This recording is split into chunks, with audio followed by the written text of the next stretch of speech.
Well, when we think of Busan, we usually think of seafood because this is South Korea's biggest port.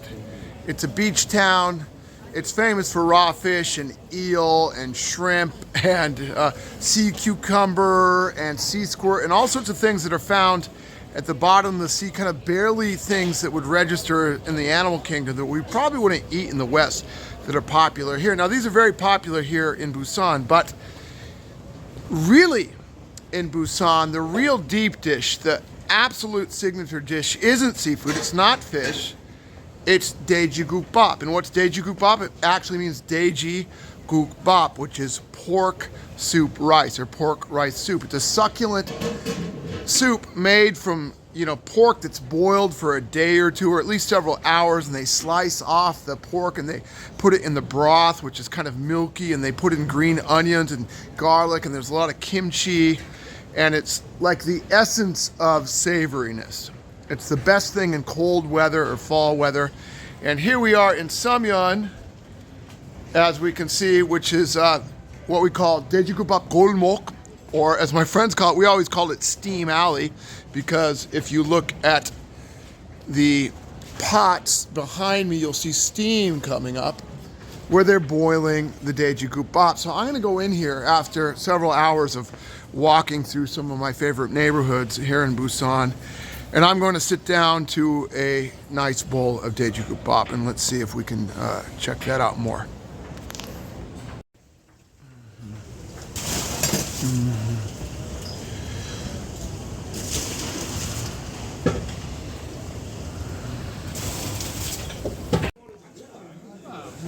So look at this. What do we have? We have our Dwaeji Gukbap right here, which is pork in a milky broth with loads of green onion and a bunch of gochujang, the red chili paste. And then there's side dishes. Of course, there's kimchi. That's gakdugi kimchi, which is a kind of radish cut up with a lot of red sauce and good oniony, garlicky goodness. This is kind of a shrimp flavoring. Instead of salt, we often put this in. It's a salty shrimp mixture that gives you your saltiness. There's garlic. I like to take this garlic right now. I'm gonna chuck it in the motherfucking soup, yeah? It softens it, along with these noodles. There's noodles and rice, and of course soju. I think soju is a very important part of this meal. Excuse me. While I toast to that. All right.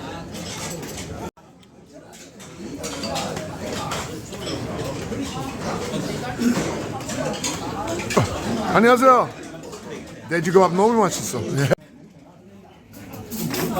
Of course, now you can see after I stir it up, it takes on a red color because they put the gochujang in, and it makes it nice and red. And it's not too spicy. It just gives it a little kick. But Dwaeji Gukbap shouldn't be a spicy dish. It should be savory with a little hint of spice. Of course, the gakdugi is always nice. We're going to take one of those in right now.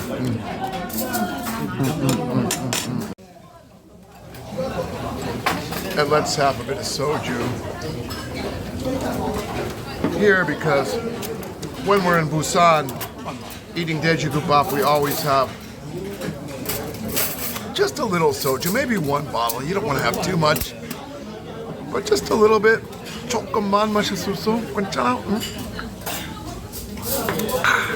John? Let's go. Let's go with this.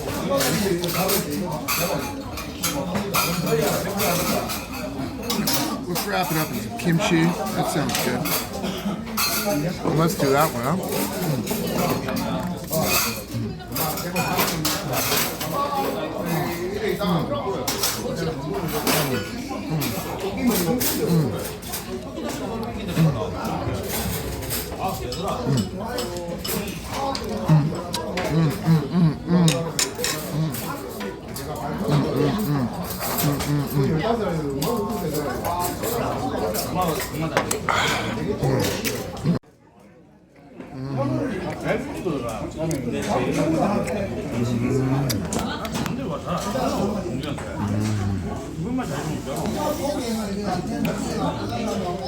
It's all about the kimchi.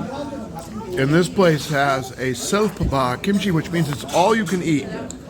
So you just serve as much of this shit as you want to go with your main dish. And sometimes the kimchi becomes the main dish. Well, as you can see, I took pretty much everything down here because everything was delicious. Now, of course, if I wanted more banchan or side dishes, I could just go up to, see that red sign? It says self, banchan self-imida, which means I could just do it myself, which is all you can eat. Welcome to Korea. How great is that? You can just eat as much as you want. For gucheon, for not even gucheon, 8,500원, which is 8,500, which is $7, $6. All you can eat. And look at this. The soup, there's even a little left. And you know what? Before the video's over, I'm going to eat the rest of that motherfucking soup. I'm going to drink the rest of this soju. And then I'll talk to you in the street. Well, so that is Dwaeji Gukbap in Busan. At least that's an introduction to Dwaeji Gukbap in Busan, because I don't think you could encapsulate the Dwaeji Gukbap culture in this city in just like a couple minute video. Because Dwaeji Gukbap is absolutely pervasive here. It's on every street corner, and every place has its own little take, but they're generally not that different, and they're generally of similar quality. I mean, there's a couple places that are above and beyond, and there's a few places. You might go to a place next to the bus station that's a little rough, where the pieces are, a little greasy and not as fresh. But generally, I've found in 18 fucking years of being in this town that when you have Dwaeji Gukbap in Busan, it's going to be quality, because everybody seems to take a basic pride in the dish and in the work. And you usually get the same thing. You get your Dwaeji Gukbap, and you get some kimchi, and you get some seo, which is the shrimp sort of salt flavoring. If you don't like shrimp, you're allergic to seafood, there's regular salt available. And then, you have, usually there's kimchi and gakdugi separately. This place put it together, which is fine, which is the kimchi. You have your cabbage kimchi, and gakdugi is the radish kimchi. But they put it together, which is almost nice because it kind of saves you the effort of having to do both. But, I like Dwaeji Gukbap here because it's just simple. It's down home. It's a kind of hearty, almost peasant food. I mean, you get your meat, and its roots are, of course, like a lot of things in Busan, come from the Korean War. Because the Korean War was a huge thing in the whole country, and especially it shaped the city. It built the city, because before the Korean War, Busan was kind of this little sleepy port. I mean, it was a vital port.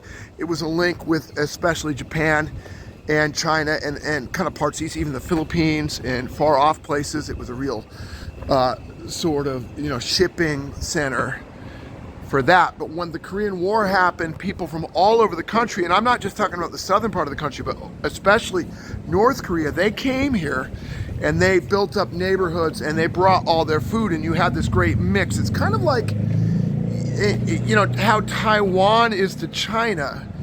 Taiwan, everybody during the Chinese Revolution, or like after the Chinese Revolution, the people who weren't like in bed with the communists, they fled to Taiwan and they brought their food. And so if you go to especially Taipei or Kaohsiung or some of these cities in Taiwan today, you get all this great sort of food from around China that has also developed in its own sort of ecosystem in Taiwan for so long. And that's happened in Busan, because Busan is kind of the Taiwan of Korea, because everybody fled here during the war, and this was the one major place never taken by North Korea.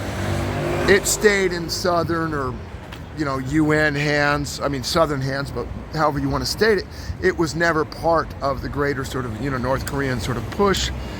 And so all the refugees who came here, the food has survived and thrived and had its own kind of life. And so Dwaeji Gukbap is part of that.